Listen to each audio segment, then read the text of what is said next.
এই জুলাই অভ্যুত্থানে যে মানুষটার সবচেয়ে ভূমিকা ছিল এবং জোরালো লাইন ছিল 90% পতন হয়ে গিয়েছে, 10% ধাক্কা দাও এই সরকার পতন হয়ে যাবে। সেই নুরুল হক নুরের উপরে কতিপয় কিছু গুন্ডা মস্তানরা তার দলের নাম ধরে উল্লেখ করে বলি, এক বিএনপি গলাচিপা 10 মিলে আসনে আরো একজন মনোনয়ন প্রত্যাশী ও হাসান মাহমুদ তিনি তার অনুসারীদেরকে দিয়ে নুরুল হক নুরের উপরে হামলা করেছে, সেখানকার স্থানীয় নেতৃবৃন্দদের উপরে হামলা করেছে, পার্টি অফিস ভাঙচুর করেছে।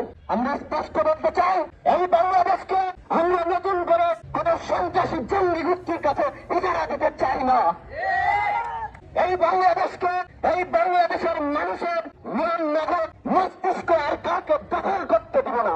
আজকে সেখানে নাকি 144 ধারা জারি করেছে। ভাই, অধিকার পরিষদের যে সকল নেতা কর্মী রয়েছে এরা বাংলাদেশে 144 ধারা জারি করলে বন্দুকের নলেজ্ঞতার সামনে দাঁড়িয়ে থাকে জীবন দেওয়ার জন্য। আর এখানে 144 ধারা জারি করেছেন। কাল क्या होगा कुछ नहीं जानेगा, कोई नहीं पता। কাল क्या होगा রে কালিয়া, কাল क्या होगा।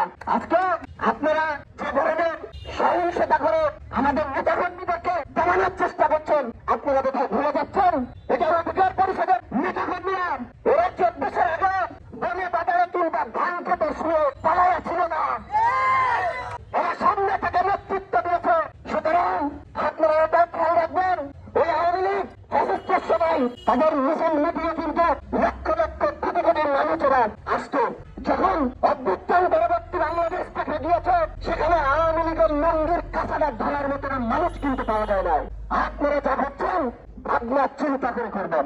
আপনারা বলছেন দ্রুত ইলেকশন দেন, ইলেকশন দিলে এই যে বাজার, এই যে ঘাট, এক ভাই বলছিলেন সেই গলাচিপা 10 মিলে আসনের বিভিন্ন জায়গায় তারা চাঁদাবাজির দাঙ্গাবাজি করছে। এই বিএনপির নেতা কর্মীরা প্রশাসন কি করছে? আঙুল চুষছে। তারা এই প্রশাসন যখন সঠিকভাবে ফাংশন করতে পারছে না, এই প্রশাসনের আন্ডারে কিভাবে জাতীয় নির্বাচন হয় আমরা স্পষ্ট করে দিতে চাই।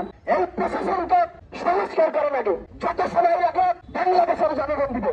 এই প্রশাসনের সংস্কার শেষে এই দেশে এখন আমরা নির্বাচন চাই, তার আগে কোনো নির্বাচন নয়। সুতরাং ভণ্ডামি অনেক করছেন। অধিকার পরিষদের নেতা কর্মীদেরকে যদি আপনারা মনে করেন যারা ভদ্র সভ্য এদেরকে মান্য করতে কিছু হয় না, এরা শুধু মার খাবে মার খাবে আর মার খাবে, সেই সময় কিন্তু শেষ হয়ে গেছে। মনে রাখবেন, ইট মাল্লা কিন্তু পাক্কারে খেতে হয়।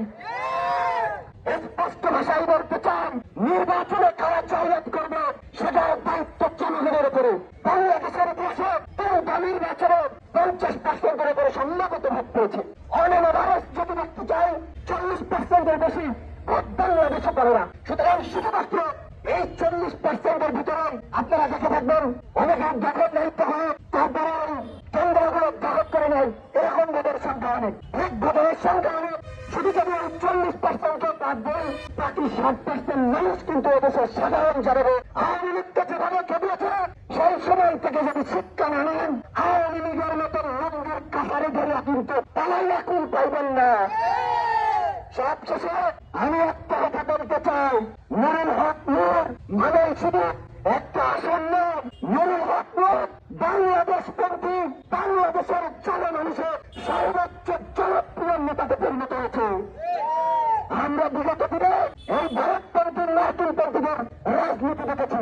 নুরুল হক নূর এই অধিকার পরিষদের নেতা কর্মীরা আমাদেরকে শিখিয়েছে আমরা কোন ভারতপন্থীর রাজনীতি করি না, কোন পাকিস্তানপন্থীর রাজনীতি করি না, কোন মার্কিনপন্থীর রাজনীতি করি না, আমরা বাংলাদেশপন্থীর রাজনীতি করি।